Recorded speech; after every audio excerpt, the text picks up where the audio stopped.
fucking hoes and popping pillies, man, I feel just like a rock star. All my brothers got that gas and Alright guys, so before the video starts, I want to just throw out a disclaimer out there. I do not have any affiliation with any of these people whatsoever. I am not sponsored by anyone at all in this video. All the websites that I actually share is because I use them myself. And the files that I will be sharing, I do not own none of them whatsoever. These all fall under fair use and fair share. So without taking any more of your time, enjoy the video. Hey there guys, what's up? This is Captain J bringing you another video. So today I'm just going to do, it's kind of answer a question that I've been asked a lot while I was playing a couple of games such as GTA 5 and Call of Duty franchise. Now, I know I'm not a big YouTuber, that's one. Two, I know that this particular subject has been already addressed years and years ago. I know it's kind of silly for me to be actually talking about it, but I wanted to answer this question to my subscribers and the people that have actually asked me this question while I was playing. So I'll get right up to it. How do you mod in quite a lot of the games? For example, how do you mod in GTA, or how do I mod on GTA? Now, you can always just kind of watch other YouTubers do it, and when they do, they're using a PC.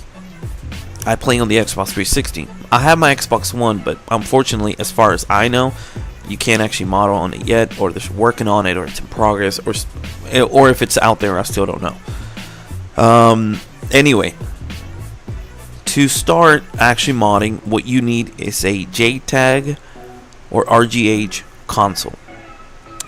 Jtag was out first quite a long time ago, and therefore it's the very first type of console that was actually modded.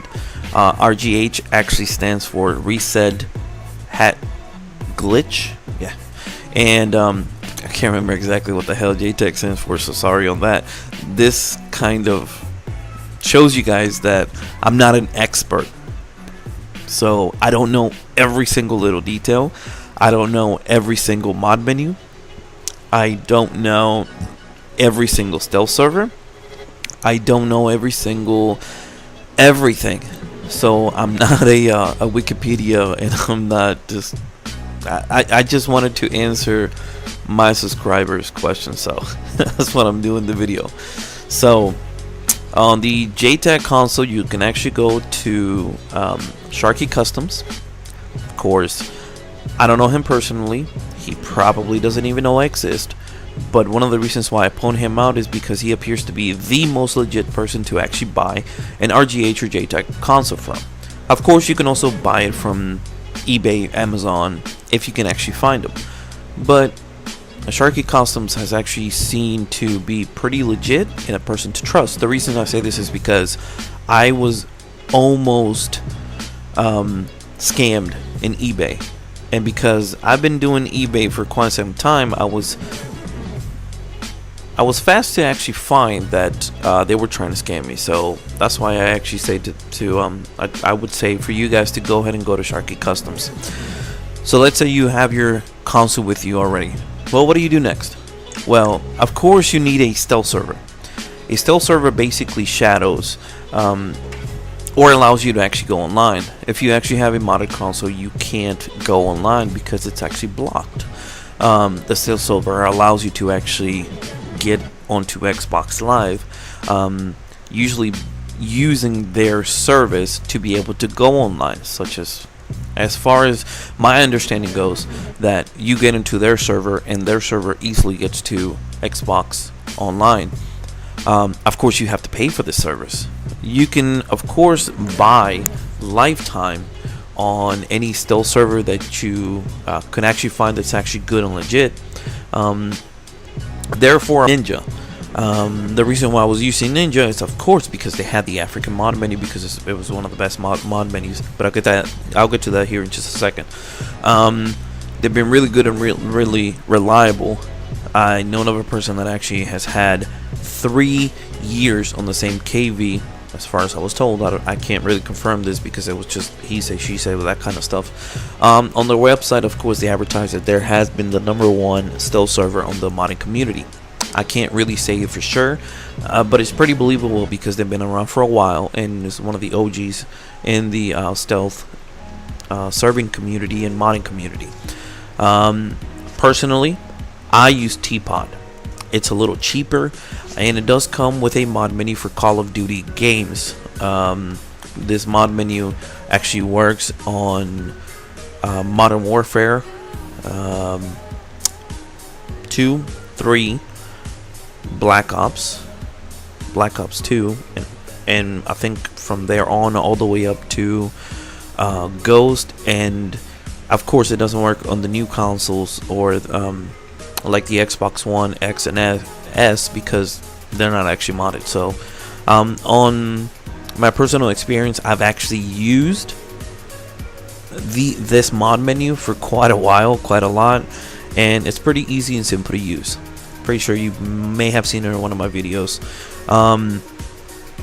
Anyway, I've been using this stealth server for a while because it's actually cheap. I've been planning on buying lifetime on it, but I've kind of been maybe I should, maybe I shouldn't, that kind of thing. Anyway, moving on. If you already have these two essentials, of course what you're gonna need is a mod menu for the specific game that you're gonna be playing. Such as if you're gonna be playing on GTA 5, there are dozens of mod menus you can find. There's a lot of them. Personally, I have come across quite a lot of them, and I personally like Purge. I've used Purge cracked versions when I first started modding, and now I actually have Lifetime, which I've purchased about maybe a month, maybe 2 months ago. And I know the guy that sells the Lifetime. I just met him randomly playing through GTA 5, met a couple of modders, and I was introduced to this guy, and of course he sold me Lifetime on Purge. Now Purge is not the most powerful mod menu out there. It's not. But it's one of the top best rank mod menus on my personal experience. Of course, it's also Enforcer, there's Jiggy, there was African, which was apparently the best one, Superior V, and so many other ones. I can't really name every single one of them because you would have to kind of just look around and see whatever you can find, try it out on your console, and see if you can maybe use 2 up to 3 mod menus at the same time. There's some mod menus that actually coexist or work together really well, and they have no problems. There's other mod menus that they kind of interact with each other okay, but then you have others that kind of either crash your console. They won't let you actually play the game because they can't really work together, in other words. So like I said, I've used these mod menus for some time, and there's a lot of them out there. Like I say, you're just gonna have to see whatever works for you. Now, to be able to have any of this stuff, you need an application called Xex Menu. The Xex Menu allows you to actually enter the modding or the mod settings. It also allows you to do quite a lot of stuff, such as copy games from your CD to your hard drive, so you have a copy within the console already. Such as if you actually go and buy a game on the store, it'll store on your hard drive. This is basically the same thing, but actually copying it from the CD to the hard drive. Of course, you got to be careful that you have enough memory. Of course, you can always have a USB memory, or such as what I have.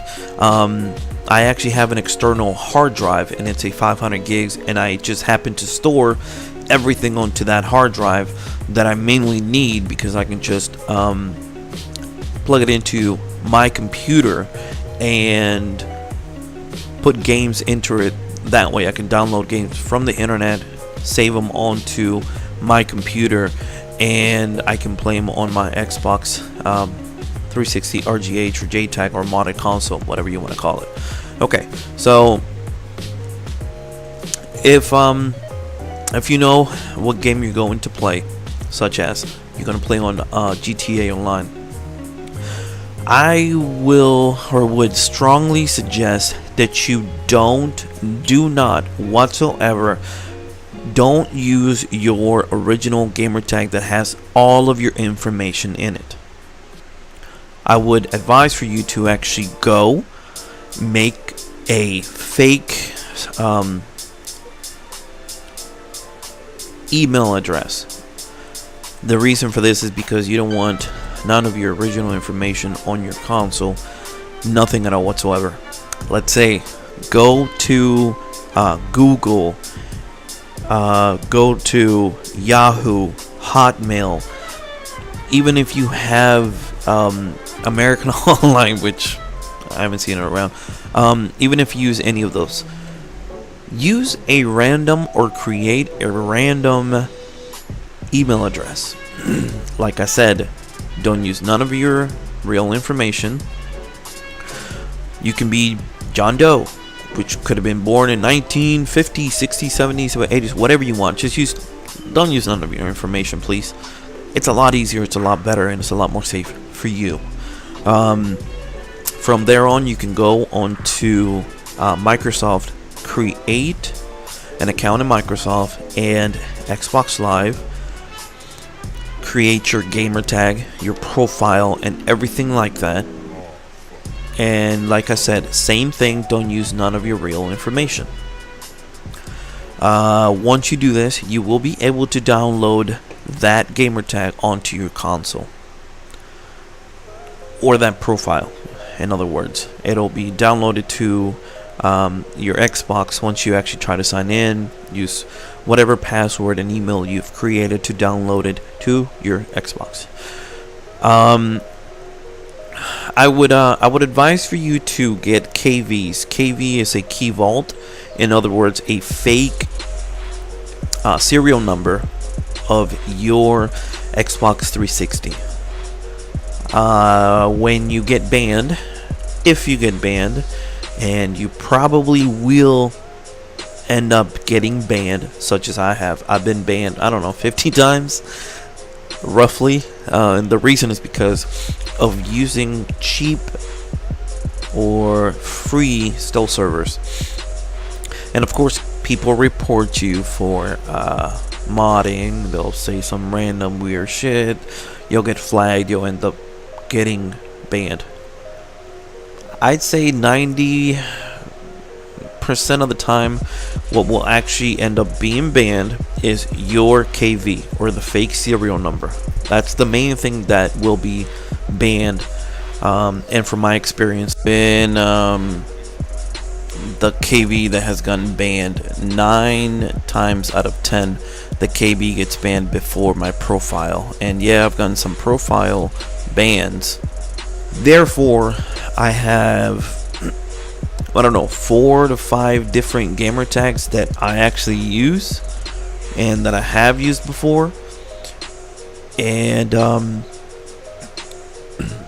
I have maybe 3 to 4, maybe 5 off to the side that I've used from time to time, and those haven't gotten banned yet, but I'm pretty sure they will. So, alright, once you have the KVs and everything else that I've talked about, you might want to consider searching for an IP scrambler. The IP scrambler basically overshadows or changes, switches, ghosts your real IP address. The reason why you want this is because there is other modders that can see your IP and see where you live, city and state, and with your IP they can actually track where you're at. So it would be a very good idea to do so. You can always go on to Google and search for IP scrambler for your laptop, computer, and have your IP randomly changed on your computer. What I have discovered that is the best thing to do is connect my Xbox 360 to my computer, have the IP scrambler on my PC or on my computer, because it's a lot easier to use, and because my Xbox is connected through my computer or a laptop, the IP scrambler works on it a lot better. So therefore, when somebody tries to track me, it actually showed that I lived in England, it showed that I lived in Afghanistan, it showed that I lived in Russia, it showed that I lived in United Kingdom, and it showed that I lived South America or something, but I don't. I actually live in United States. So that would be a very good idea for you guys to get. I will share a couple of websites where you guys can and will be able to actually download some of this stuff.